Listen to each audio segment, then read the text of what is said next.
Après avoir tout perdu, il s'entraîne pour devenir le plus puissant des guerriers et se venger.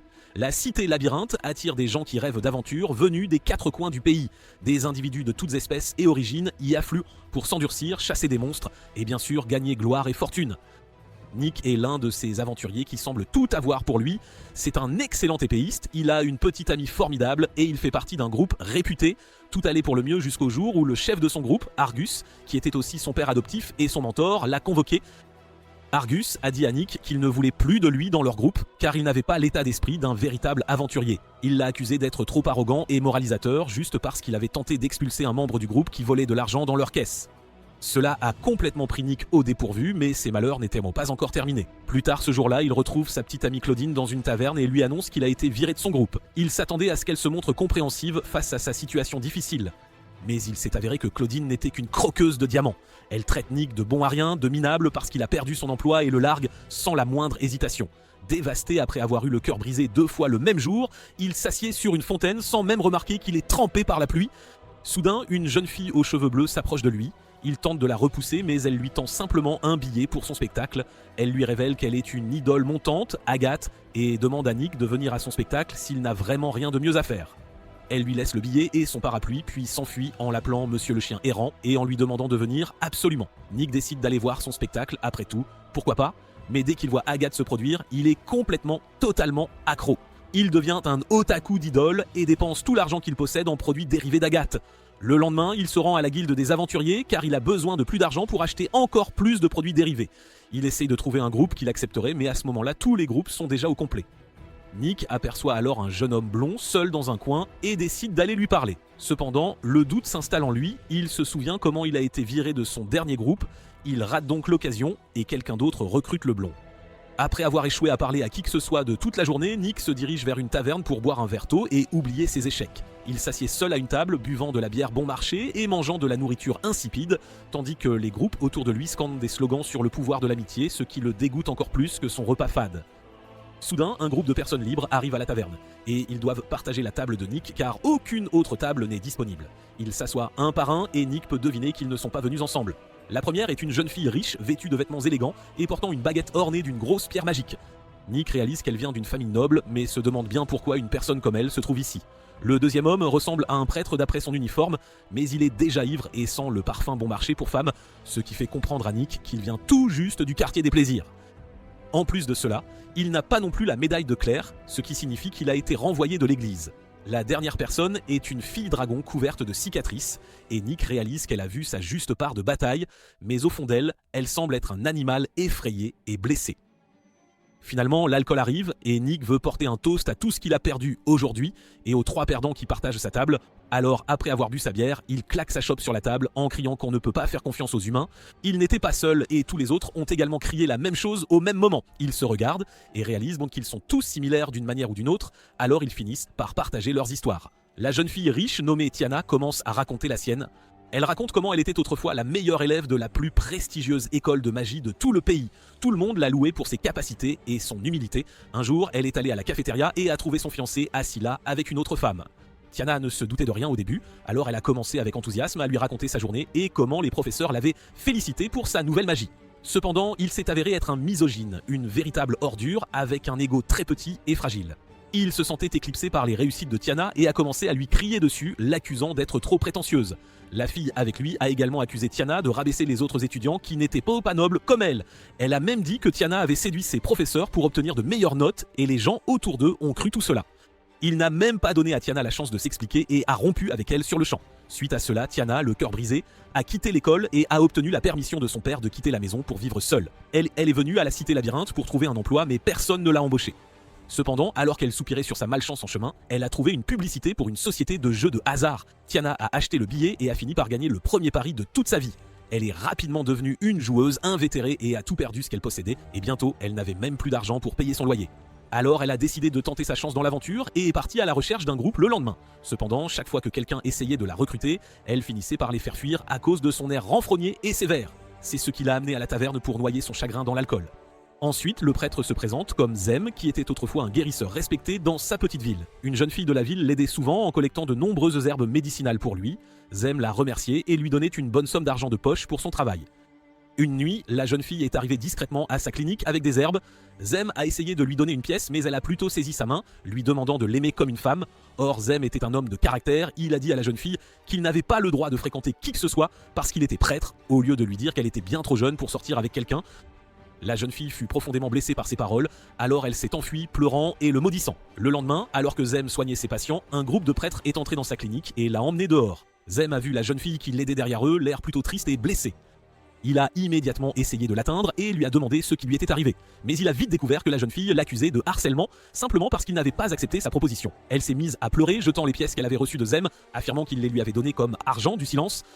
Eh bien, sans même avoir eu la chance de s'expliquer, Zem a été enfermé dans une prison sordide pendant 3 longs mois. Quand il a été sorti de prison, il a été exhibé devant la foule en colère avant d'être banni de sa ville natale pour toujours. Zem est rapidement arrivé dans une auberge délabrée d'une ville voisine où la belle dame à la pommade le connaissait déjà. Elle l'a salué avec un sourire et Zem a remarqué qu'elle souffrait de graves maux de dos, alors il a proposé de la soigner. Il l'a soignée toute la nuit, dans son lit apparemment, et au matin, la dame se sentait bien mieux. Elle a dit à Zem qu'elle croyait qu'il était une bonne personne, un homme de bien. Elle lui a dit d'aller à la cité labyrinthe et de devenir un aventurier pour vivre sa vie librement sans aucune culpabilité. Non seulement cela, mais elle lui a donné un sac contenant des vêtements de Claire, un bâton et un livre de magie. Zem a dit qu'il ne pouvait pas les prendre, mais la femme l'a exhorté à les garder, car ils avaient appartenu à une de ses amies, à l'époque où elle était elle-même aventurière. Après cela, Zem a pris goût aux femmes matures, et il était en ville pour s'amuser avec elles tout en travaillant comme aventurier. La fille dragon est la dernière, et alors que Nick lui demande de partager son histoire aussi, elle est prise de surprise. Elle dit que quelque chose de précieux lui a été volé par quelqu'un de proche, et tout le monde est gêné, pensant qu'elle parle de sa virginité. Eh bien, il s'avère que la fille dragon, Curran, est bien trop ivre pour s'expliquer correctement. Ils boivent encore un peu, et le lendemain matin, Nick se réveille pour se retrouver dans un endroit étrange avec ses compagnons de beuverie de la veille. Tiana dit à tout le monde que c'est sa chambre et leur dit de partir immédiatement. Tout le monde s'apprête à sortir, mais Nick leur demande soudainement de s'arrêter. Il leur demande s'ils pensent que se séparer ici est le bon choix pour eux, le plus judicieux.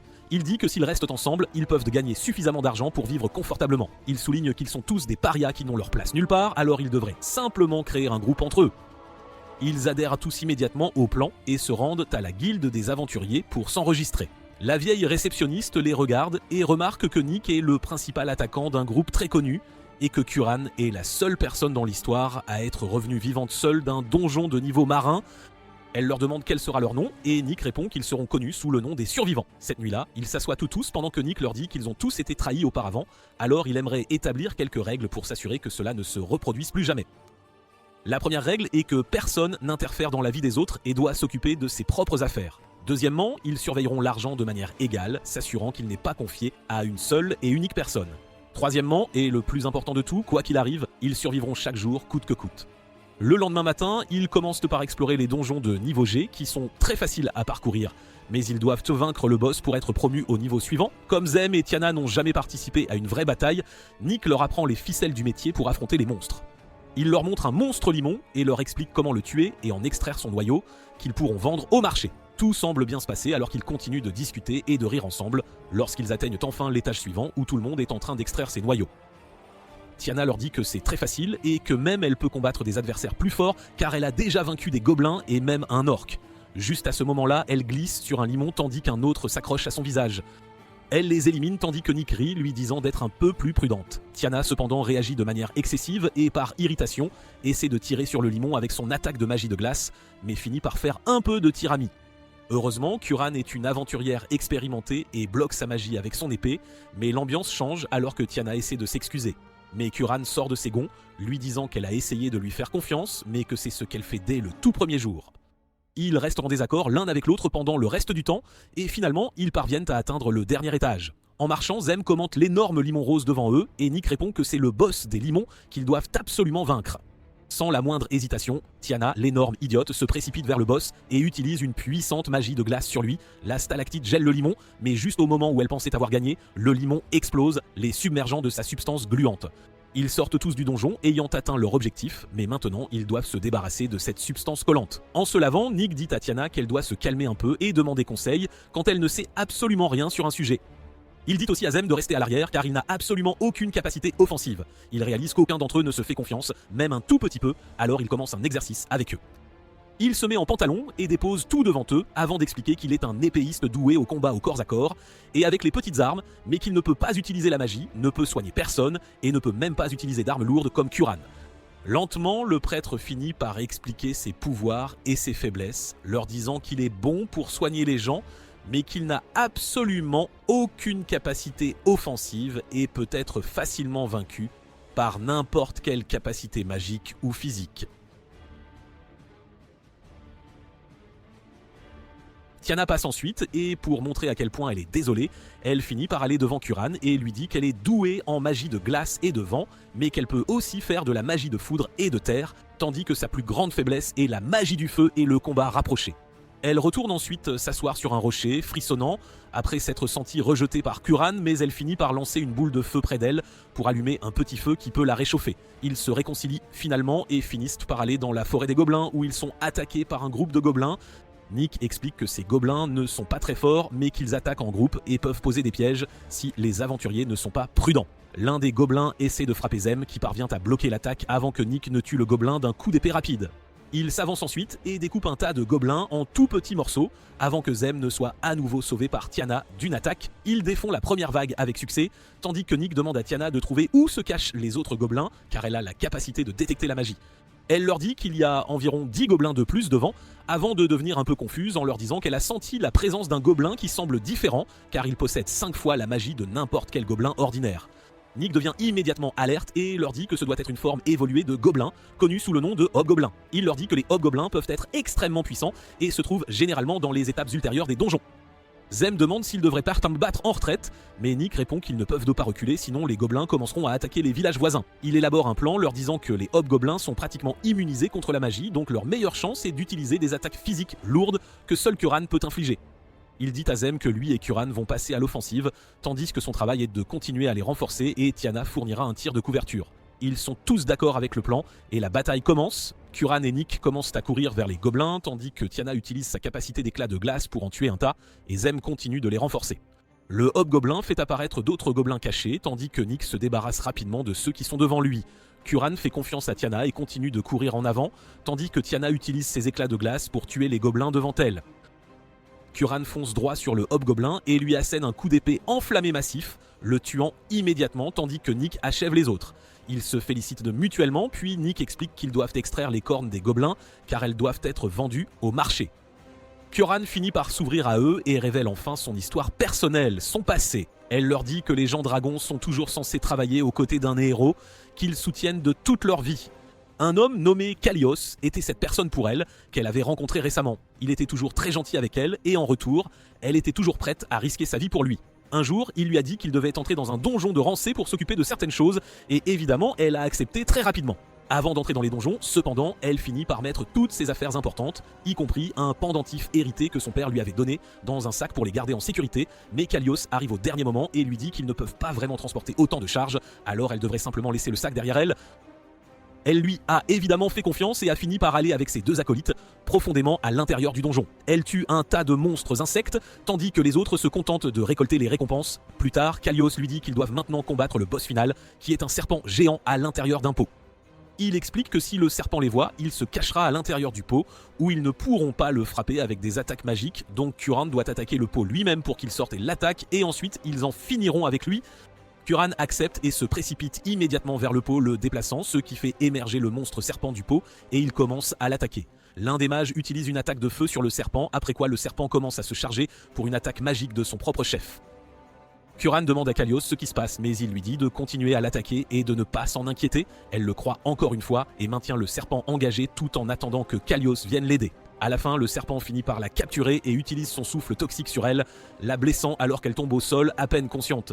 Elle remarque Kalios s'approcher d'un serpent épuisé alors qu'il le tue avec son épée et dit à Curran que le serpent est extrêmement épuisé après avoir utilisé cette attaque de poison mortel et qu'il n'avait même besoin d'elle que pour cela. Il se moque d'elle, la laissant mourir alors qu'ils sortent du donjon avec toutes les récompenses. Elle a réussi d'une manière ou d'une autre à s'échapper du donjon et à ramper jusqu'à la taverne où il logeait avant de s'effondrer devant la porte principale. Tout le monde autour d'elle l'a entourée et a commencé à lui poser des questions car Kalios leur avait dit que Curran était morte dans le donjon. Elle leur a demandé où il était, mais le propriétaire de la taverne a répondu qu'il avait quitté la ville il y a déjà un bon moment. Curran se précipite immédiatement dans sa chambre où sa pire crainte s'est réalisée.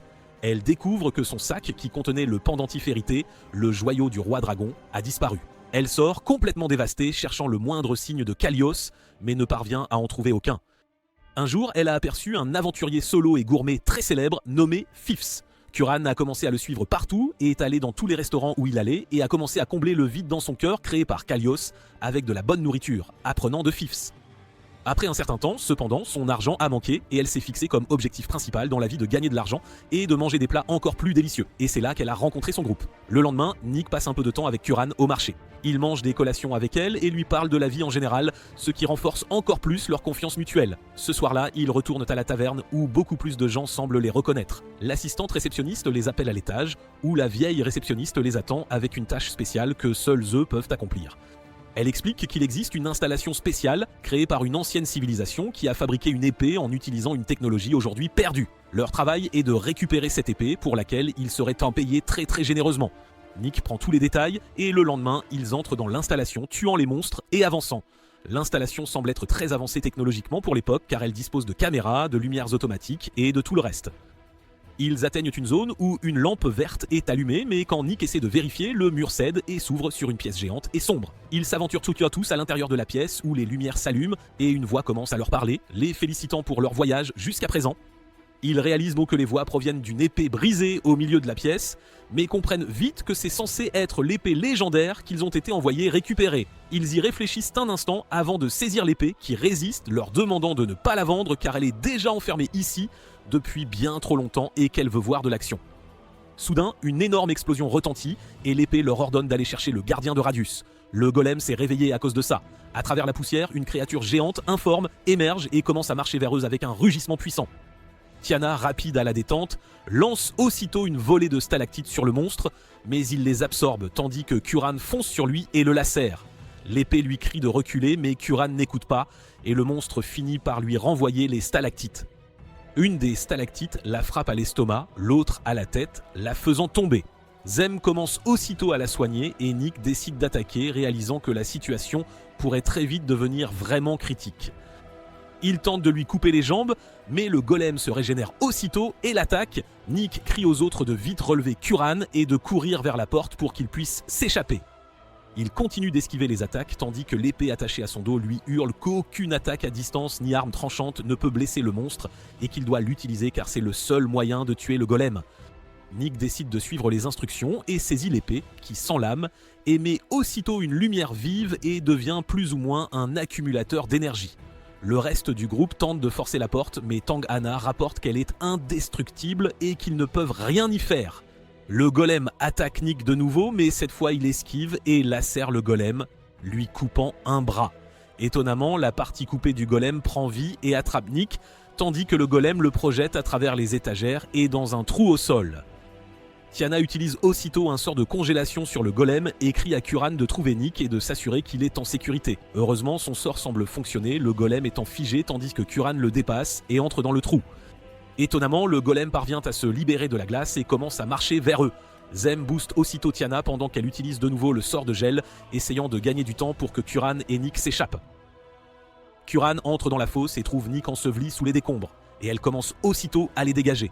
Nick lui dit de le laisser et de s'enfuir, mais elle refuse et lui dit de se taire, car soit ils sortent tous d'ici ensemble, soit aucun d'eux ne le fait. Sur ce, elle retire la dernière pierre de Nick et l'aide à se relever, sa foi en elle devenant encore plus profonde. Soudain, l'épée dit à Nick de prononcer un sort particulier. Pendant ce temps, Zem et Tiana sont à bout, n'ayant plus de pouvoir magique, tandis que le Galtan continue de s'approcher pour les achever. Alors que tout semblait perdu, Nick émergea du trou et pulvérisa le golem en petits morceaux. Tiana et Zem sont choqués de voir que Nick a fusionné avec Curran, ne faisant qu'un avec un magnifique ensemble de boucliers et d'ailes. C'était grâce au pouvoir de l'épée ancienne, qui est en fait l'épée des liens. Le cœur du golem semble toujours actif, se régénérant encore, mais Nick est extrêmement puissant dans son état fusionné et utilise son épée pour détruire complètement le golem, laissant son cœur tomber au sol. Soudain, Curran et Nick se séparent et s'allongent au sol, respirant difficilement, l'épée à la main. Ils peuvent enfin retourner à la guilde, où ils finissent par donner une réplique d'épée à la vieille réceptionniste, car l'épée s'est transformée en un petit garçon aux cheveux blancs nommé Kizuna, qui les a suppliés de ne pas le vendre à un autre antiquaire. Heureusement, tout se passe bien et ils retournent chez Tiana, où ils se partagent l'argent équitablement avant de vaquer à leurs occupations. Plus tard, Nick et le groupe se retrouvent dans une taverne, où Nick leur montre le montant d'argent qu'il leur reste après qu'ils aient tous dépensé le leur. Il s'avère qu'ils n'ont presque plus d'argent, même pour acheter des collations, ce qui attriste tout le monde, mais Nick leur redonne espoir en les encourageant et en les ralliant à se diriger vers le prochain donjon. Ils entrent dans un donjon et trouvent un lac glacé dans lequel un tas de créatures sont figées. Ils aperçoivent aussi un ogre géant assis sur la glace, et ils se faufilent tous vers une hauteur, gardant leur voix basse et se préparant à une embuscade. Kurena finit par s'approcher encore plus du monstre, traitant cela comme un jeu, ce qui excite Kazuma qui veut faire ses preuves, alors il court simplement vers l'ogre en lui criant dessus, ce qui gâche un peu l'embuscade. Il sort son épée tandis que le monstre lève sa massue glacée, frappant Kazuma, mais heureusement il parvient à bloquer le coup grâce à son épée. Cela surprend tout le monde car l'ogre semble assez fort, et il ne s'attendait là de pas à ce que Kazuma bloque simplement l'attaque avec sa maigre épée.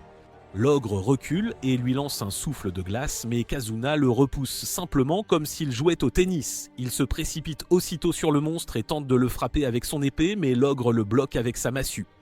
Kizuna sourit simplement et utilise une autre capacité incroyable qui le transforme en son propre clone, et il encercle l'ogre, le lacérant des deux côtés et le tuant immédiatement. Ils l'entourent tous tandis que Nick commente qu'il se sent un peu fatigué même s'il n'a rien fait. Kazuna répond que c'est parce qu'il a utilisé l'endurance et le mana de Nick pour exécuter ses compétences, car ils sont liés. Ils sortent du donjon et tandis que Tiana et Zem veulent se reposer, Kuran, Kazuna et Nick ont faim, alors ils se dirigent vers un établissement de restauration proche. Dès que Nick regarde le restaurant qu'il visitait, son cœur se serre en réalisant que c'est le même où lui et son ex-petite amie venaient souvent. C'était aussi l'endroit où elle l'avait largué. Il essaie de parler aux autres pour qu'ils aillent manger ailleurs, mais ils sont déjà entrés et il est forcé de suivre. Une fois à l'intérieur, ils commandent leur repas, mais Nick semble abattu. Soudain, il entend une voix familière et se retourne pour voir son ex-petite amie Claudine avec un autre jeune homme assis à la même place où elle s'asseyait avec lui. Il remarque que le gars semble lui offrir un cadeau d'anniversaire, tandis qu'elle lui dit qu'elle a besoin d'argent pour retourner dans sa ville natale, car sa mère est assez malade. Le pauvre gars naïf lui dit aussitôt qu'elle n'a pas à s'inquiéter, car il trouvera une solution. Nick en a assez et il se dirige vers leur table et s'assied à côté du gars, à l'horreur de Claudine. Le pauvre gars semble très confus, tandis que Nick lui demande combien de fois son anniversaire tombe dans l'année, car il y a quelques mois, elle venait de fêter son anniversaire avec lui, où il lui avait offert un cadeau. Le gars semble extrêmement confus, tandis que Claudine se tourne vers lui et lui dit de dégager. Nick la provoque davantage en disant qu'il pensait que sa mère était déjà morte, car elle avait eu besoin d'argent pour ses funérailles il y a quelques mois. Cela l'aggrave et elle se lève de sa place et jette le cadeau à Nick avant de s'enfuir. Le gars le regarde tristement tandis que Nick lui dit de ne pas s'inquiéter car il a échappé à une balle. Le lendemain matin, Nick et son groupe sont assis dans une taverne pour le petit déjeuner quand soudain un énorme homme tigre lui verse un verre dessus. Nick semble imperturbable en découvrant que son ex-petite amie et l'homme tigre sont venus ici pour se venger. L'homme tigre nommé Léon dit qu'il a entendu dire que Nick ennuyait Claudine. Nick sourit simplement et lui dit qu'il ne parle plus aux croqueuses de diamants. En réponse, Léon lui dit de régler ça dehors et les deux hommes sortent seuls. Ils entrent dans une ruelle sombre où Nick se prépare à se battre, mais Léon commence aussitôt à s'excuser et lui dit qu'il en a marre de Claudine et qu'il pense la laisser tomber car il l'a assez utilisée pour gagner de l'argent. Il s'avère que Claudine est membre du groupe de Léon et qu'elle travaillait avec eux pour escroquer les gens. Léon pense que Nick escroque aussi le groupe avec lequel il travaille actuellement et lui demande de rejoindre leur gang après qu'il ait fini de voler tout leur argent.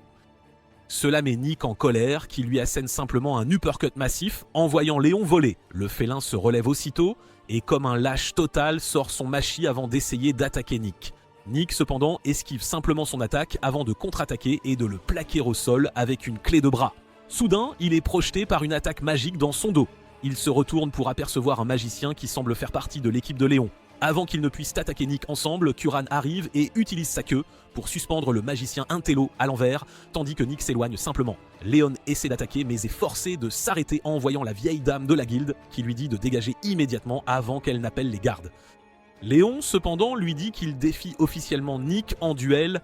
À la surprise générale, ils entrent tous et Léon révèle qu'ils vont avoir un duel mathématique dans lequel Nick et lui se battront dans le ring tandis qu'une personne de chaque équipe résoudra des problèmes.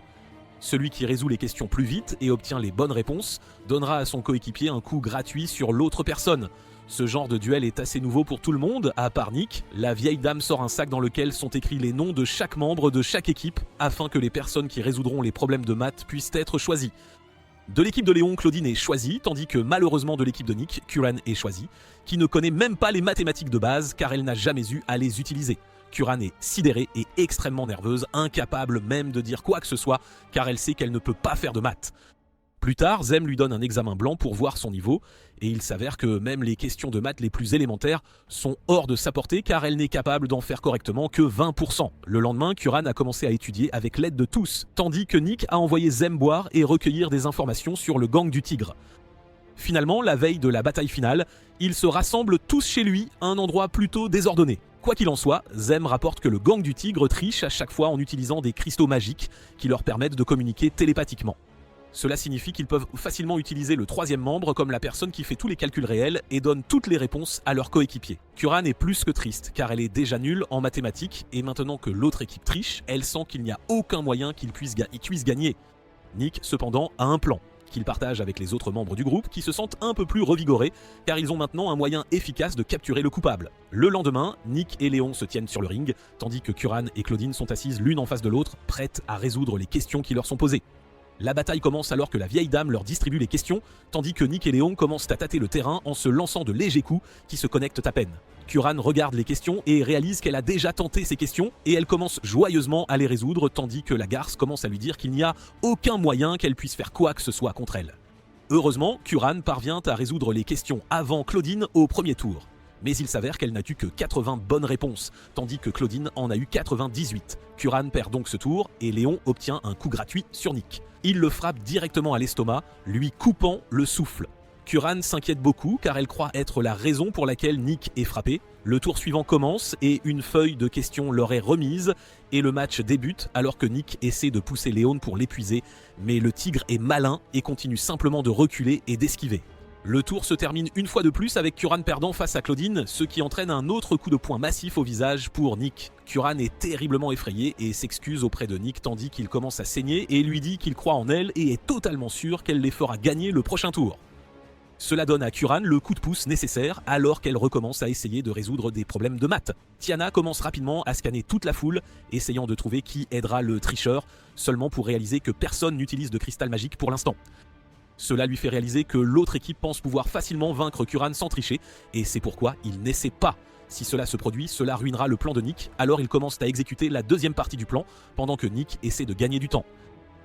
Tiana attire l'attention sur elle et dit à tout le monde que les matchs prennent trop de temps à se terminer et qu'ils devraient résoudre tous les problèmes en même temps afin que le match se termine en un seul tour et que le perdant puisse prendre tous les coups de pénalité d'un coup. Cela surprend tout le monde, mais le public, qui s'ennuie du rythme, accepte avec enthousiasme et toutes les questions sont données aux deux joueurs en même temps. Tiana sait que c'est un pari risqué car Curran ne sait absolument pas comment résoudre ces questions. Cependant, elle connaît les questions et commence à remplir la feuille, ce qui effraie Claudine. Même si elle sait qu'elle pourrait faire toutes les questions elle-même, elle commence à douter de sa vitesse et recourt à la triche en utilisant son cristal magique pour communiquer avec un Intello, qui se cache dans une tour de l'horloge avec une calculatrice. Elle commence à lui dicter les questions et il commence aussitôt à lui donner toutes les réponses. Tiana scanne de nouveau toute la zone et heureusement cette fois elle parvient à repérer l'Intello au loin. Elle quitte l'arène avec Kizuna et Zem et se dirige vers la tour de guet pour appréhender le magicien Intello. Léon semble remarquer que quelque chose ne va pas et essaie d'avertir Claudine, mais il en est incapable car Nick continue de le pousser en utilisant un tas d'attaques. Pendant ce temps, Tiana et les autres atteignent la tour et capturent l'Intello, ce qui frustre Claudine et elle perd son sang-froid. Soudain, Tiana entre dans l'arène aux côtés de l'Intello ligoté qui sourit simplement tandis que Tiana leur montre un cristal magique. La vieille dame réalise aussitôt ce qui se passe et disqualifie l'équipe du Tigre, appelant les gardes pour les emmener. Nick et le groupe se rendent ensuite à la taverne pour dîner et célébrer leur victoire.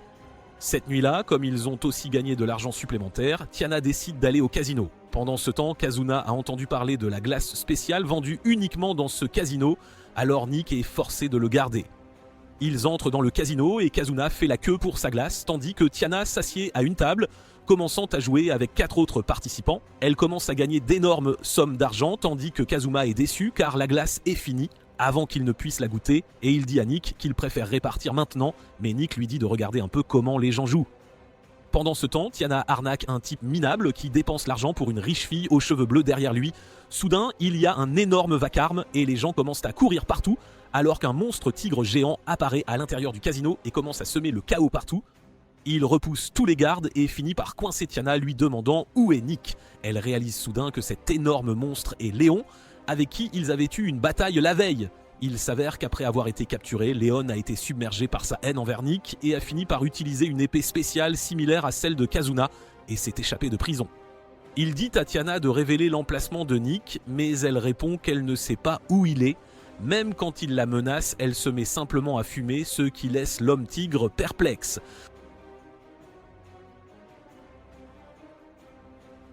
Soudain, elle utilise le briquet infusé de magie pour repousser le monstre et commence à courir avec une femme aux cheveux bleus qui était également coincée avec elle. L'homme tigre se soigne rapidement et leur lance un banc, ce qui bloque leur chemin et les envoie voler. Il commence à marcher vers elle, tandis que Tiana dit au petit ami de la fille, aux cheveux bleus, de l'emmener. Le monstre s'approche d'elle et saisit son épée, prêt à la tuer, mais Nick arrive juste à temps et bloque son attaque avec sa propre épée d'énergie. Le tigre devient encore plus fou en le voyant et commence à le maudire avant d'extraire encore plus de pouvoirs obscurs de son épée et de se transformer en un monstre encore plus grand. Le monstre essaie de frapper Nick, mais il esquive élégamment avant que Tiana ne lui dise de fusionner avec elle pour qu'il puisse y mettre fin. Il recule et utilise le pouvoir de Kizuna pour fusionner en une magnifique chevalière avec une armure incroyable et la capacité de voler. Tiana utilise une capacité de mur de glace, mais Léon devient incontrôlable et traverse le mur avant de s'égarer à l'intérieur du casino, brisant tout sur son passage et projetant les gens. Tiana utilise un bouclier de prisme de glace qui le capture à l'intérieur et commence à le transpercer de stalactites, mais il parvient aussi à s'échapper du bouclier. Finalement, il est mis au repos lorsque Tiana utilise les cartes du casino, qui ont une propriété anti-magie, scellant ainsi l'effet de l'épée spéciale de Léon. Le gros chat redevient normal et s'endort après avoir perdu son pouvoir, et Tiana scelle l'épée dans une prison de glace pour qu'elle ne puisse plus jamais être utilisée. Léon est de nouveau emmené en prison, où Nick lui rend visite quelques jours plus tard, et ils semblent tous deux faire la paix et oublier leur inimitié avant que Nick ne lui dise de sortir bientôt de prison pour qu'ils puissent aller prendre un verre. Peu après, Nick court dans le cadre de son programme d'entraînement matinal quand il entend une voix lui disant de faire de son mieux. Il est surpris car la voix est exactement celle d'Agathe, son idole, et il la rejette pensant qu'il imagine des choses. Cependant, c'est en fait la vraie Agathe qui court derrière lui et l'encourage. Elle dit qu'elle vit dans le cœur de ses plus fervents adeptes, et Nick a enfin atteint ce niveau. Elle lui dit de faire une pause maintenant car il doit être fatigué, et Nick décide d'obéir. Mais juste au moment où il se retourne et voit Agathe là, il panique. Plus tard, il s'assoit sur le banc où Agathe vérifie les progrès de Nick et réalise qu'il a enfin un but et n'est plus comme le chien errant qu'elle a rencontré pour la première fois. Elle affirme qu'elle est vraiment heureuse pour lui, mais elle se laisse ensuite distraire. Agathe rassemble ses pensées, puis dit à Nick que le jour où elle lui a donné le billet, elle ne savait pas si elle avait fait la bonne chose. Même après qu'il soit apparu à son spectacle, elle n'a pas surmonté cette confusion. Elle craignait qu'en donnant un billet à Nick, elle ne l'ait transformé en un fan désespéré qui ruinerait sa vie en essayant d'acheter ses produits dérivés. Chaque fois qu'elle le voyait dans les gradins, cette culpabilité s'approfondissait, c'est pourquoi le voir mener une bonne vie la rend heureuse maintenant. Après avoir entendu tout cela, Nick dit à Agathe que s'il n'était pas devenu un fan d'idole, sa vie aurait été radicalement différente et peut-être. Il affirme qu'il est reconnaissant qu'Agathe l'ait tiré de l'obscurité et qu'elle est une véritable idole grâce à cela. Elle répond que sa réponse lui a fait du bien, mais qu'elle est toujours mélancolique à propos de quelque chose. Nick sait que quelque chose tracasse son idole préférée car elle a soudainement annulé tous ses spectacles et apparitions publiques. Il y a une histoire profonde derrière son état actuel. Le vrai nom d'Agathe est Belle et elle était autrefois une chanteuse dans le restaurant de son petit ami où personne ne venait. C'est pourquoi personne n'avait même entendu parler de sa chanson et elle ne savait pas quoi faire de sa vie. Une nuit, un homme riche et chauve applaudit sa chanson et commença à lui donner des conseils non sollicités. L'homme lui dit qu'il était producteur et lui demanda si elle voulait devenir une idole. Agathe était trop stupéfaite pour répondre, puis son petit ami, Donnie, vint affronter Baldi. Il tenta de se montrer sévère, mais dès qu'il entendit que les idoles gagnaient beaucoup d'argent, il changea vite de camp et livra Agathe à l'homme. Elle n'était pas sûre, mais Donnie se nomma son manager. Baldi leur donna un billet pour un concert d'idoles afin qu'ils en sachent plus. Au concert, Agathe était trop timide pour même croiser le regard des autres filles repérées. Mais dès que les idoles montèrent sur scène et commencèrent à chanter, Agathe fut captivée. Son cœur fut rempli de cupidité à cet instant, car elle voulait aussi être comme elle. Elle voulait que les gens écoutent et apprécient ses chansons, et ainsi, elle choisit de devenir une idole. Les autres filles étaient pareilles, et elles adoptèrent toutes des noms de scène en s'entraînant pour devenir un groupe d'idoles. Agathe trouva succès et bonheur dans son nouveau travail, mais sa relation avec Donnie se détériora. Il commença à lui demander de l'argent car son restaurant allait mal et elle ne pouvait pas lui refuser. Elle apprit vite qu'il gaspillait l'argent qu'il lui avait emprunté au jeu, ce qui la troubla profondément. Ce changement d'attitude força Agathe à repenser au début de leur histoire. Donnie voulait juste ouvrir un restaurant où chacun pourrait manger en paix et où il y aurait toujours une scène pour qu'Agathe chante et divertisse les clients. Elle jeta un long regard au restaurant, pensant à quel point les temps avaient changé. Le même jour, elle trouva Nick. Elle vit son ex-petite amie rompre avec lui et eut pitié du garçon. Bientôt, il commença à pleuvoir et alors que Nick rentrait chez lui, Agathe le suivit.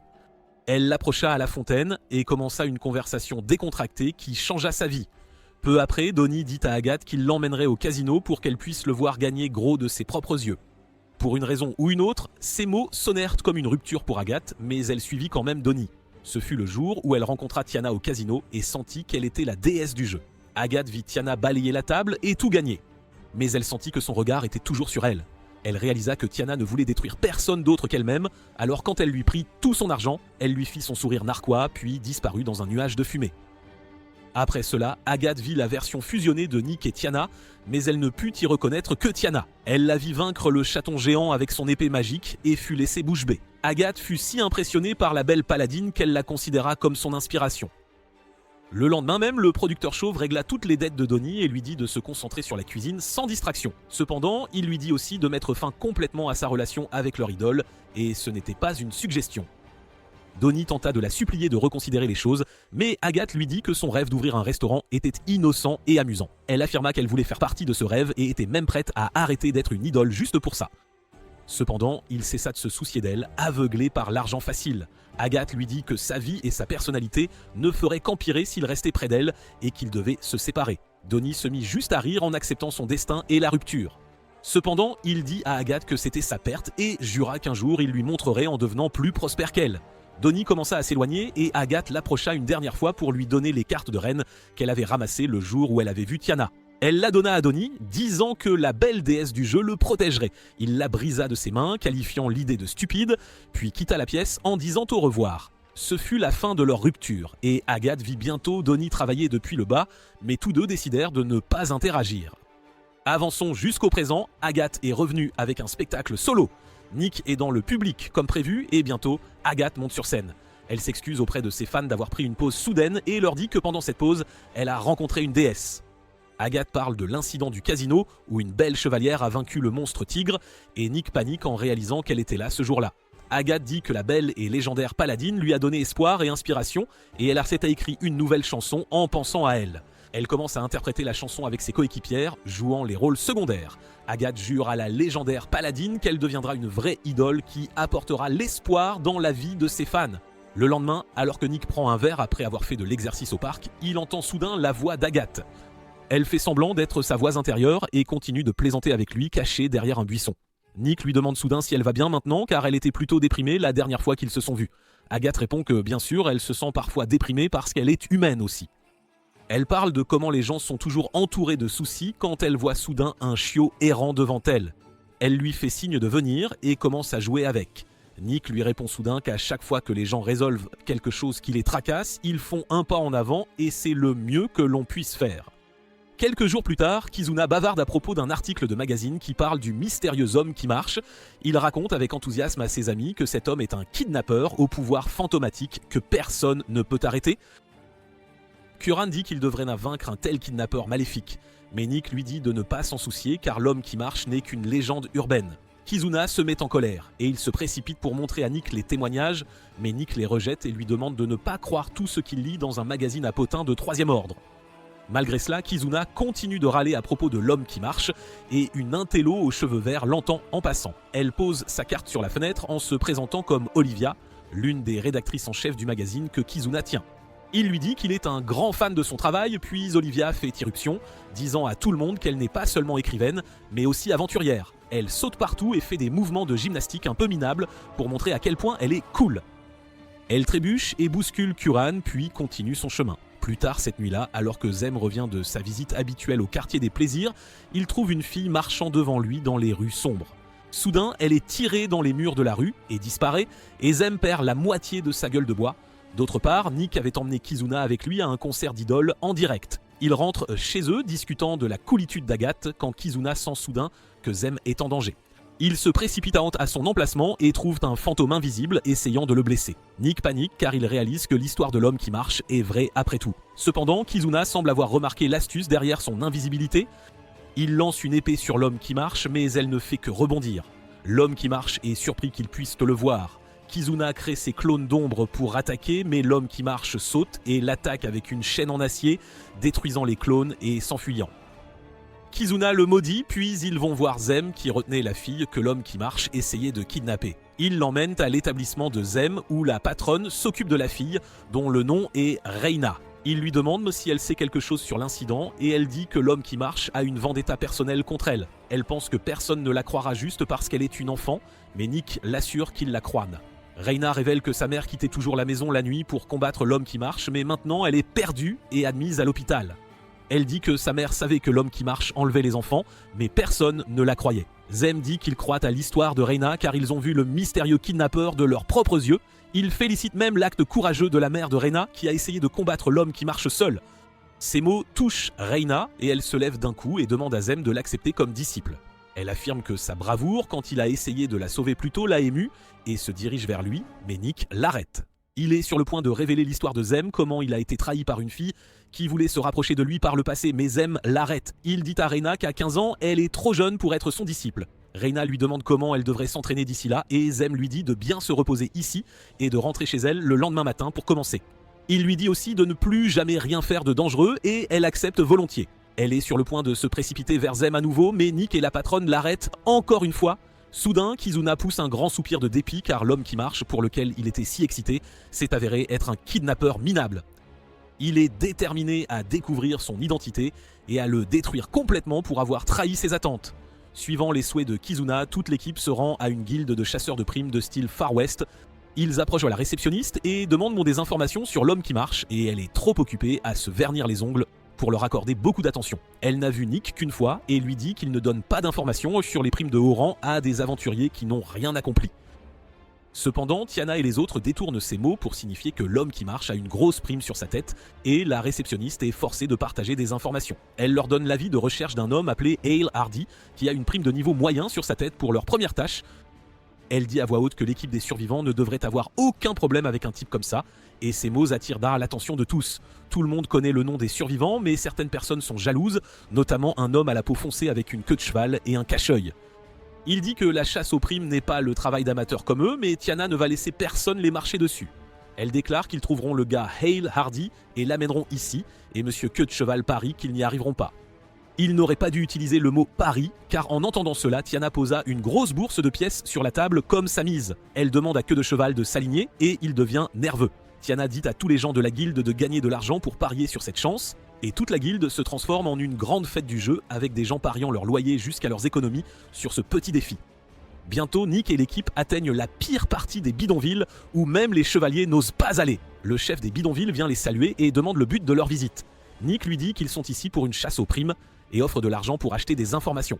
Le vieil homme refuse de lui dire quoi que ce soit sur sa cible, mais Nick veut savoir si quelque chose d'étrange se passe dans cette zone dernièrement. Le chef des bidonvilles bavarde sur la naissance de Shio et des choses sans importance, alors l'équipe décide de chercher sa cible par elle-même. Cependant, alors qu'ils partent, le chef des bidonvilles leur donne un conseil. Il leur demande d'éviter la personne appelée Nalgava quand ils travaillent. Il ne dit pas grand-chose sur Nalgava, mais insiste sur le fait qu'il est quelqu'un d'important. Il s'enfonce plus profondément dans le bidonville et la mauvaise odeur commence à gêner Kuran. Bientôt, il se retrouve face à des voyous essayant de leur extorquer un péage. Mais Kuran et Kizuna s'en débarrassent rapidement, tandis que Nick attrape leur chef et l'interroge sur Hale. Le voyou lui donne l'emplacement et lui demande ensuite de payer au moins pour l'information. Tout le monde l'ignore simplement, mais Zem devient un peu tactile avec le gars, disant qu'il va bientôt mourir. Il essaie de le diagnostiquer et demande « Qu'est-ce qui ne va pas avec son corps ?» Et après un peu de lutte, le voyou dit qu'il n'a pas pu dormir depuis un moment. Il fait une crise, disant que des étrangers comme eux n'ont aucun droit d'interférer dans sa vie quand ils n'y comprennent rien, mais Kuran lui dit que si. Zem tend alors au voyou une bourse de médicaments qui peuvent le calmer et dit que c'est le paiement pour son information. Pour remercier Zem pour le médicament, le voyou le prévient aussi que Hale est un coureur rapide et qu'il s'échappera s'il les voit arriver. Ils entrent bientôt dans la zone où se trouve Hale et Zem se sent mal pour les gens qui doivent tout vivre dans ce trou à rat merdique. Kizuna repère Hale qui est en pleine action avec sa petite amie. Nick défonce la porte, effrayant Hale et sa petite amie. Alors que Nick déclare qu'ils sont là pour collecter sa prime, la fille s'enfuit et Hale essaie de distraire tout le monde tout en essayant de s'échapper par la fenêtre. Malheureusement pour lui, Kizuna est déjà là pour couper sa fuite. Hale est ligoté et emmené Mais juste à ce moment-là, un prêtre arrive et arrête Nick et son groupe. Il leur demande où ils emmènent son patient et Hale appelle l'homme docteur Nel Gava. Le prêtre a l'air sévère et essaie d'avertir les aventuriers que personne n'a le droit de s'en prendre à ses patients, mais Nick lui dit qu'ils sont ici pour collecter la prime sur la tête de Hale, qui a commis à peu près tous les crimes, sauf le meurtre. Nal Gava traite Hale de fou pour avoir gâché sa vie en s'adonnant au péché et dit qu'il ne peut guérir que les maladies et non la culpabilité. Il dit à Nick qu'il ne l'empêchera pas d'emmener Hale. Il ajoute que Hale a une maladie grave appelée la maladie du démon jaune et il veut juste le soigner une dernière fois avant qu'il ne soit emmené. Nick dit au vieil homme que son patient pourrait être exécuté et que son traitement pourrait être gâché, mais Zem lui dit qu'il a tort. Il parle de comment les prêtres devraient essayer de sauver qui ils peuvent, et puis Nal Gava lui demande s'il est aussi prêtre. Zem le corrige, disant qu'ils sont tous deux d'anciens prêtres. Il demande ensuite à Nal Gava la raison de sa présence dans un tel endroit, car un prêtre qui peut traiter les maladies du démon jaune doit être très qualifié. L'homme ne lui donne pas de réponse claire. Soudain, Kizuna demande au prêtre chauve s'il a entendu parler de l'homme qui marche, qui kidnappe les gens la nuit, et il répond que non. Hale rit de cela, disant que cet endroit est plein de kidnappeurs, alors qui se soucie d'une seule personne. Cependant, alors que Nal Gava lui dit d'être coopératif, il leur parle d'une journaliste qui vient souvent ici et donne des bonbons aux enfants pour leur parler. Après cela, Nick et son équipe emmènent Hale à la guilde des chasseurs de primes, et la réceptionniste est impressionnée qu'il l'ait trouvé en un seul jour. Tiana va ensuite voir Monsieur Queue de Cheval et prend tout l'argent récolté des paris. Il essaie de lui dire qu'une partie appartient aussi aux gens qui ont parié sur elle, mais elle l'ignore et la porte directement à la réceptionniste. Tiana dit à la réceptionniste d'acheter autant d'alcool qu'elle peut avec cet argent et d'offrir une tournée à toute la guilde. Tout le monde se réjouit et crie que Tiana sait faire la fête et même Queue de Cheval réalise qu'il a perdu sur tous les fronts. Le lendemain, la réceptionniste avec la gueule de bois leur donne leur récompense pour la capture de Hale ainsi que des informations sur l'homme qui marche. Il y a beaucoup de détails vagues et insensés à son sujet comme comment il répare les gouttières des gens et leur dit de veiller tard pour aller se coucher.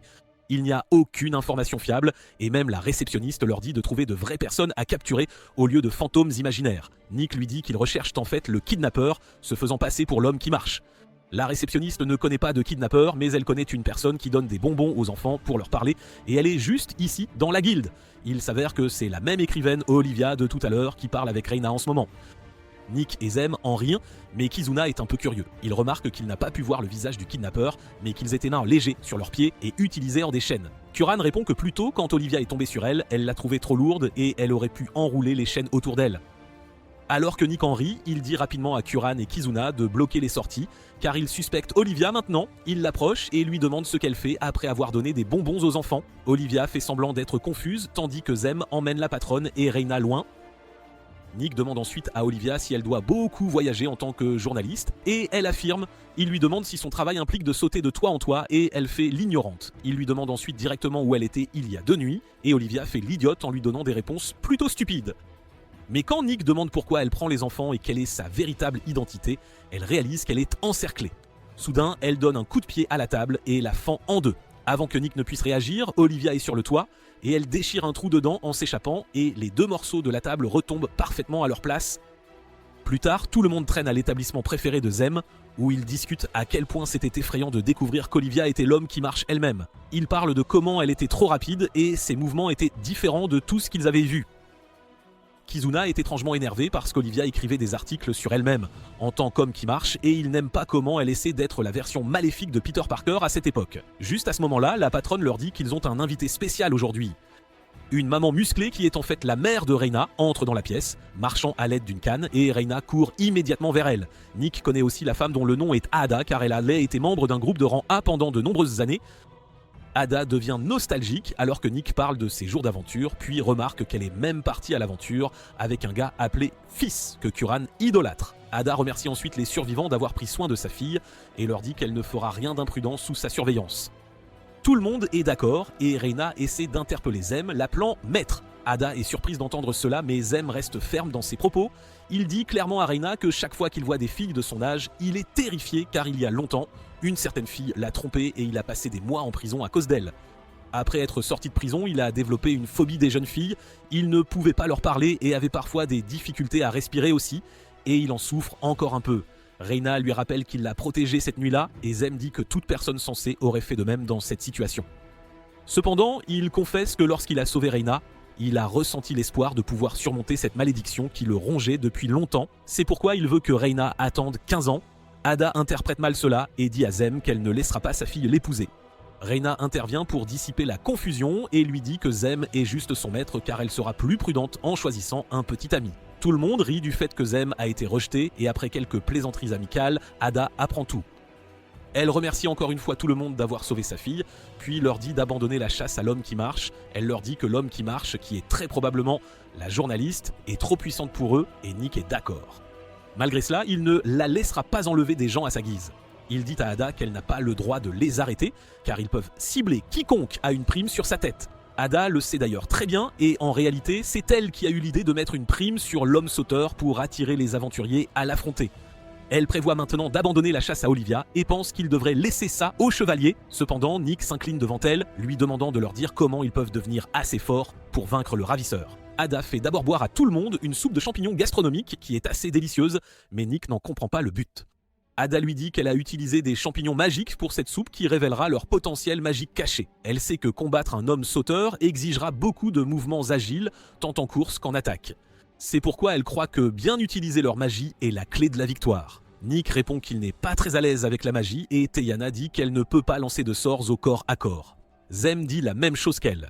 Kuran dit qu'elle peut essayer, mais qu'elle n'est pas douée pour les choses complexes qui demandent de la puissance cérébrale. Ada les taquine, disant que les survivants sont assez prompts à abandonner. Elle tend ensuite un briquet magique à Kuran, lui demandant de chanter le mot-clé brûle, tout en y faisant passer sa magie. Kuran essaie de le faire, mais elle n'arrive pas à se concentrer et abandonne. Ensuite, Ada donne le briquet à Nick, qui n'est pas sûr d'y arriver. Cependant, il parvient à produire un petit feu à son premier essai, et ses amis sont impressionnés. Lui-même est surpris, mais dit que ce petit feu ne les aidera pas à gagner contre l'homme sauteur. Ada lui dit qu'elle testait juste son potentiel magique et ne lui disait pas d'utiliser la magie du feu. Elle libère ensuite une énorme flamme avec le briquet et dit à Nick que s'il s'entraîne beaucoup, il pourra aussi faire ça. Peu après, l'entraînement commence. Nick marche sur une corde raide tandis qu'Ada lui dit que l'homme sauteur utilise 2 sorts d'amélioration principaux, corps léger et corps lourd. Puisque Nick sera au corps à corps, elle veut l'entraîner à utiliser un corps léger et lui demande de sauter 10 fois sur la corde. Nick pense que ce serait facile, alors il commence à sauter. Il atterrit sur la corde à chaque fois sans erreur et tout le monde pense qu'il y arrivera facilement. Cependant, il trébuche au 9e saut et heurte le sol durement. Bientôt, une nuit, une fille rentre chez elle après avoir acheté du pain, quand soudain l'homme sauteur arrive et l'emporte. Heureusement, Kazuna arrive et repousse l'homme sauteur d'un coup de pied, tandis que Kuran rattrape la fille en toute sécurité. Le reste de l'équipe encercle l'homme sauteur et lui dit que son jeu est terminé. Cependant, Nick veut toujours confirmer si Olivia est vraiment derrière le déguisement de l'homme sauteur, mais il n'obtient aucune réponse. Au lieu de cela, l'homme sauteur s'enfuit. Kazuna croit que puisque l'homme sauteur utilise la magie d'attaque, la magie de mouvement et la magie d'illusion en même temps, soit il est très talentueux, soit il utilise une sorte d'outil magique. Tiana leur dit qu'ils connaissent que quelqu'un qui est expert en outils magiques, et le lendemain, Nick rend visite à Léon emprisonné. Après lui avoir offert de délicieux petits pains à la viande, Nick demande à Léon s'il connaît un outil qui peut aider à dissimuler sa présence. Le tigre devient sérieux en entendant cela et répond qu'il doit parler du joyau du roi de l'illusion, qui est généralement incorporé dans un autre outil magique pour être utilisé. Nick demande comment il peut le contrer et Léon lui dit que pour briser l'illusion, il lui suffit de prononcer le nom de son utilisateur. Cependant, Nick a prononcé le nom d'Olivia et l'illusion ne s'est pas brisée, ce qui signifie qu'il y a quelqu'un d'autre derrière le déguisement. Le lendemain, Nick reprend son entraînement et cette fois, il réussit un salto avant sur la corde raide. Ada continue de le pousser et cela rappelle à Nick qu'il ne s'est pas entraîné aussi dur depuis le tout début. Il se souvient comment sa figure paternelle Argus lui a appris à manier une lame et plus important encore, il lui a dit que devenir un guerrier est plus que simplement utiliser des armes et... Actuellement, Nick peut facilement sauter d'une ligne sans griffe à l'autre, montrant son agilité avant d'atterrir au sol. Ses amis sont également arrivés à ce moment-là. Zem rapporte qu'il a parlé aux gens dont les maisons fuyaient et avaient des toits endommagés. Nick comprend qu'en faisant cela, ils peuvent déterminer les itinéraires réguliers que prend l'homme sauteur car il saute d'un toit à l'autre. Il examine l'itinéraire qu'ils ont délimité et cela les ramène au bidonville. Ils demandent au chef des bidonvilles s'il a de nouvelles informations pour eux et il ne peut rien leur dire à part la mort de Doshio. Il ajoute qu'une jeune fille morte des bidonvilles a récemment été emmenée au cimetière commun, mais personne ne sait rien d'elle et il ne se souvient même pas de son visage. Alors que le groupe revient des bidonvilles, une épaisse brume les entoure et Kizuna sent qu'un ennemi les suit. Il avertit ses amis par télépathie, puis soudain, Olivia saute vers eux depuis un arbre voisin. Elle commence à attaquer Nick avec des mouvements de kung-fu, mais il utilise la magie du corps léger et saute par-dessus sa tête pour éviter ses attaques. Voyant cela, Olivia l'accuse d'être l'homme sauteur et Nick lui dit que c'est elle. Elle l'attaque une fois de plus, et tandis que Nick esquive, la balustrade en fer derrière lui est démolie par le lourd coup de poing d'Olivia. Kazuma vient rejoindre le combat avec ses clones, mais étonnamment, Olivia peut aussi utiliser la magie des clones, et elle se débarrasse rapidement des clones de Kazuma. Tout le monde est choqué, mais Nick pense aux mots de Léon et lui demande avec confiance si elle est la vraie Olivia. En entendant cela, Olivia recommence à agir comme une folle. Elle dit que même s'il l'a accusée d'être l'homme sauteur, elle ne lui en tiendra pas rigueur. Nick est perplexe maintenant et il suggère qu'ils en discutent. Olivia leur dit alors qu'elle est une homme sauteur, mais pas l'homme sauteur qui enlève des gens. Elle dit qu'à l'époque, le nom d'homme sauteur était utilisé pour tous les excentriques qui sautaient sur les toits, mais maintenant quelqu'un en profite. Nick remarque que si elle leur avait dit cela à la guilde des chasseurs de primes, les choses auraient été beaucoup plus faciles, mais elle ne s'en soucie pas. Elle répare la balustrade déformée avec une force brute, et puis Nick lui demande soudainement quelle compétence de clone elle a utilisée. Elle essaie de menacer d'exposer Kazuma, qui utilise la magie ancienne, et il dit qu'il la dénoncera aussi. Ils décident de trouver un compromis et proposent de travailler ensemble pour attraper l'homme sauteur.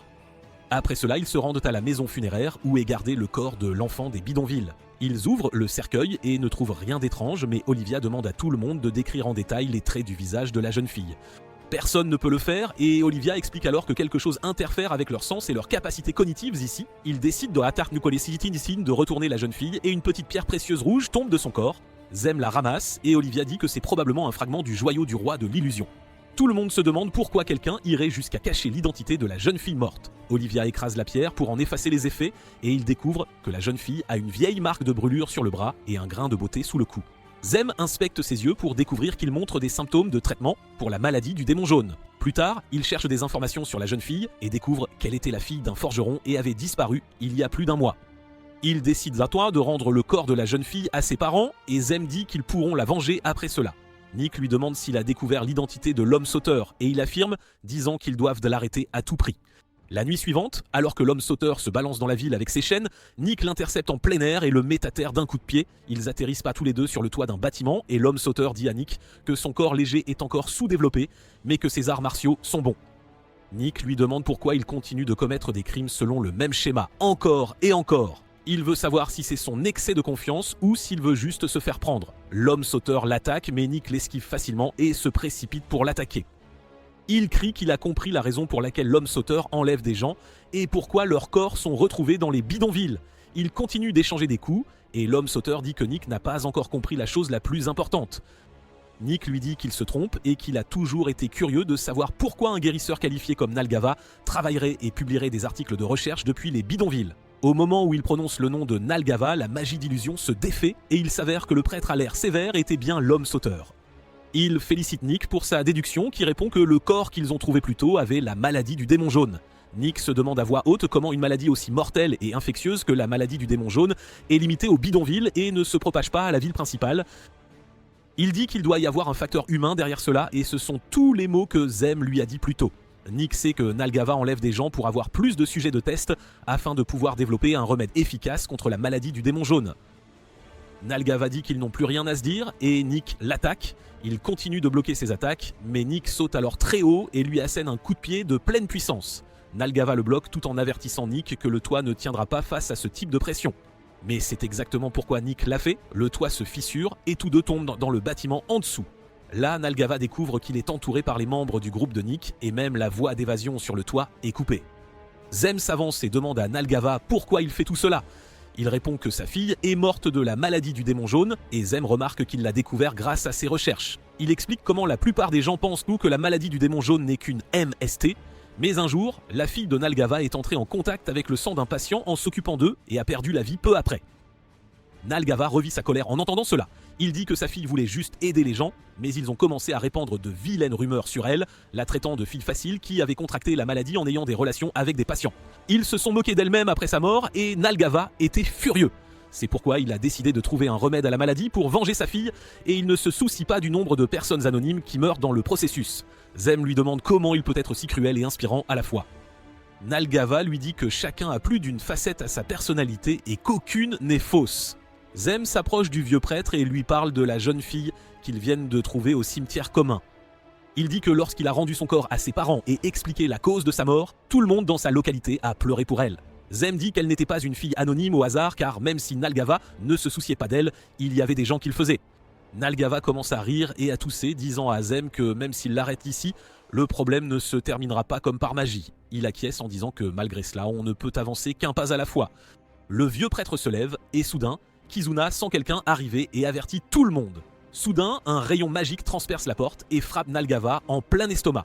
La porte est défoncée et un homme en armure démoniaque arrive, disant à Nalgava que son temps est écoulé. Il entre et Nalgava demande à l'homme pourquoi il est là. L'homme en armure répond qu'il aurait préféré l'aider, mais qu'il en a déjà trop dit, alors il est là pour le faire taire pour de bon. Zem essaie de soigner Nalgava, mais l'homme en armure le repousse, lui demandant de garder sa magie car il va tuer son équipe ensuite. Kuran et Tiana l'attaquent avec leurs attaques de feu et de glace, mais ils les esquivent rapidement toutes les deux et les repoussent aussi. Profitant de cela, Zem soigne Nalgava qui lui dit qu'il perd son temps.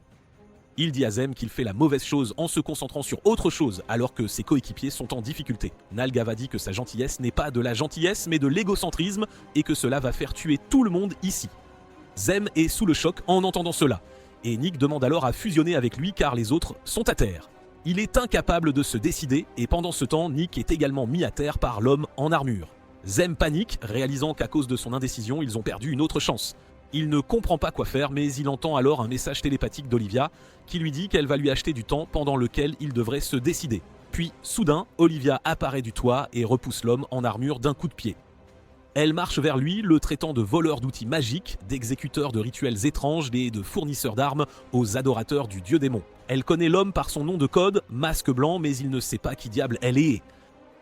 Olivia se décrit en détail et Masque Blanc dit que son savoir excessif va la faire tuer. Il charge vers elle, mais elle arrête son épée à main de nu avant de prendre de la vitesse et de l'attaquer par derrière.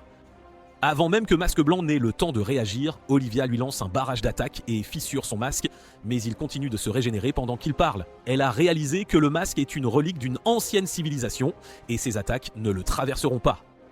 Pendant ce temps, Nick et Zem exécutent enfin le sort d'union et fusionnent l'un avec l'autre. Masque Blanc est choqué de voir de la magie ancienne utilisée ici et il se demande s'ils utilisent la lame sacrée qui n'a pas été utilisée lors de la dernière guerre. Le Zemnik Yumin sait que Masque Blanc utilise aussi quelque chose de similaire à eux et il décide de le leur montrer. Il utilise son pouvoir spécial et piège Olivia en fuite dans une sphère rouge. Il la ramène au sol et Olivia ne peut même pas se relever. Le Masque Blanc explique que la sphère rouge a une gravité, une température et une pression atmosphérique accrue et qu'un humain normal ne peut pas y survivre longtemps. Elle ne peut que maudire le Masque Blanc en réponse et Zem veut l'aider. Mais Kizuna lui interdit de le faire car il serait aussi pris dans la sphère rouge. Soudain, le Masque Blanc les attaque et Zem bloque d'une manière ou d'une autre le lourd coup. Il utilise ensuite sa mobilité supérieure pour Blitzkrieger le Masque Blanc, qui a du mal à continuer de se défendre contre les coups rapides. Il est encore plus choqué lorsqu'il découvre que Zem tourne en plein air en créant des points d'appui invisibles. À cause de cela, sa concentration sur la sphère rouge se relâche et les restrictions sur Olivia aussi. Elle se lève et brise la sphère rouge avec sa magie, puis jette un lourd pot sur Masque Blanc. Il l'esquive d'une manière ou d'une autre, puis charge vers Zem après avoir prédit sa trajectoire. Il parvient à le frapper, mais il s'avère que c'était exactement ce que Zem voulait. Soudain, le Kizuna en forme de croix arrive en volant vers eux et frappe Masque Blanc directement au visage. Tout le monde pense que le jeu est terminé, mais Masque Blanc sort simplement l'arme de son masque qui guérit instantanément. Il admet qu'ils sont plus forts qu'ils ne le pensaient et qu'il a été mis en réel danger à l'instant. Alors il s'échappe simplement de l'endroit après avoir provoqué une explosion géante. Le bâtiment est en lambeaux, mais heureusement tout le monde est indemne. Enfin tout le monde sauf Nalgava qui est piégé sous les décombres.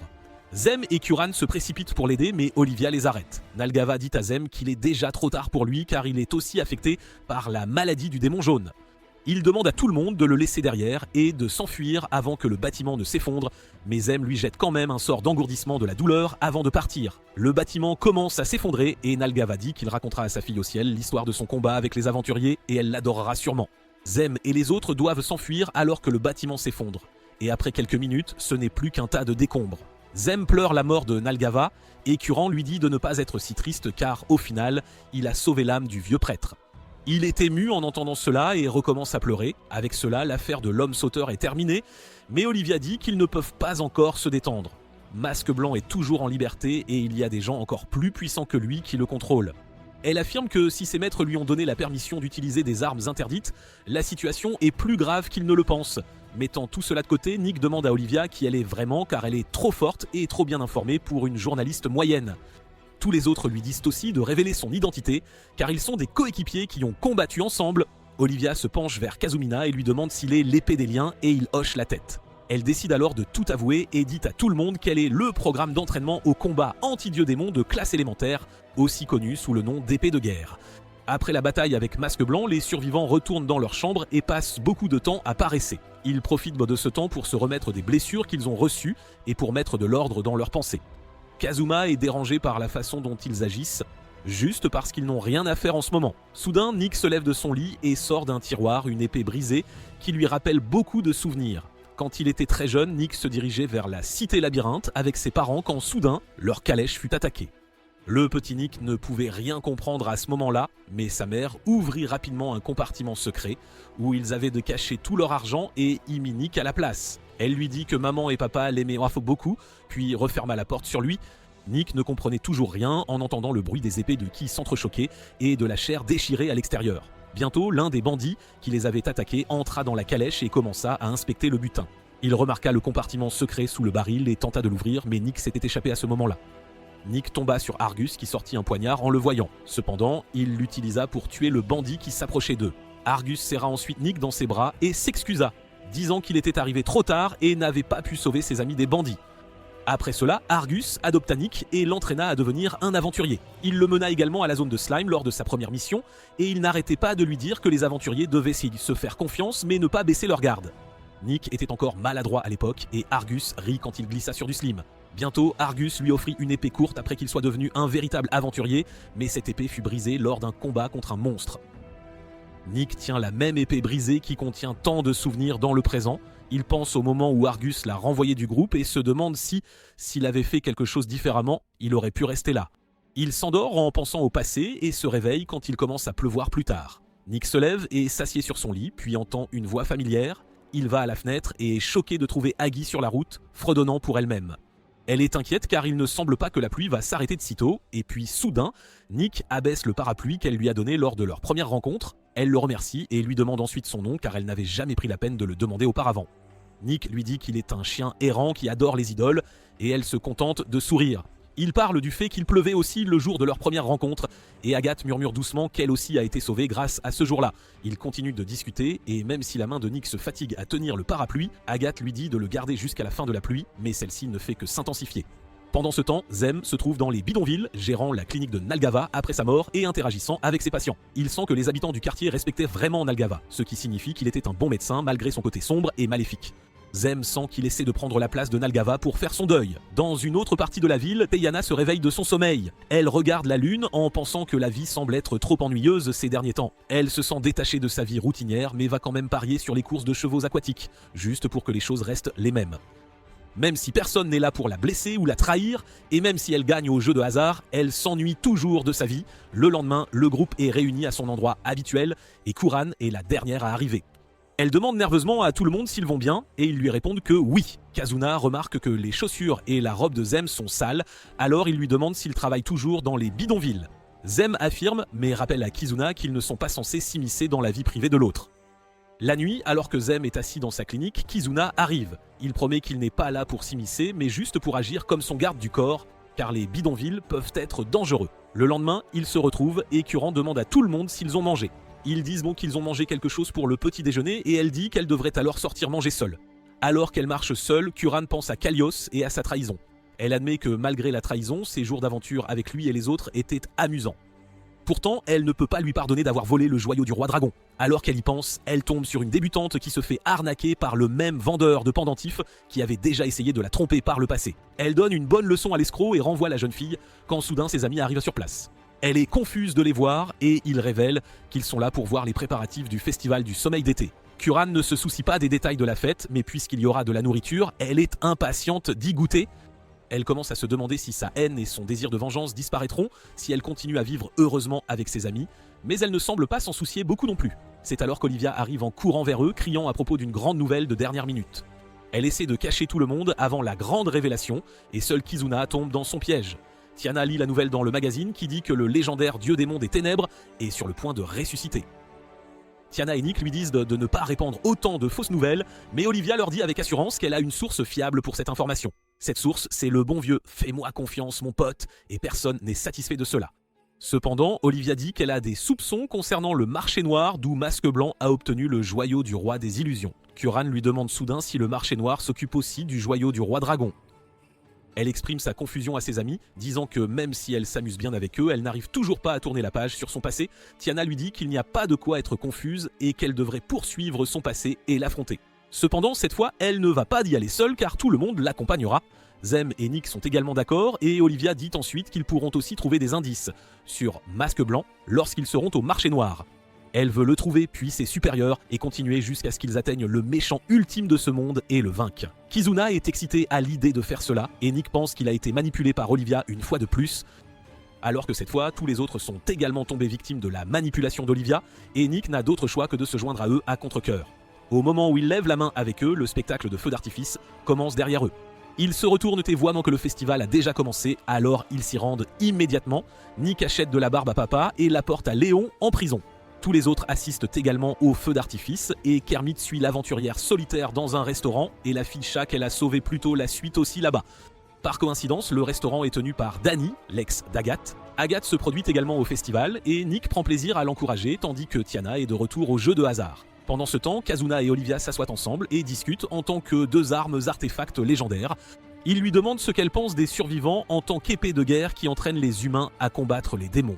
Olivia dit que ce sont les gens qui abattront le dieu démon un jour, mais que ce jour est encore bien trop lointain. Elle dit que leur scepticisme est une bonne chose pour l'instant, mais qu'ils devront se faire davantage confiance à l'avenir, mais c'est à eux de décider quand ils le réaliseront.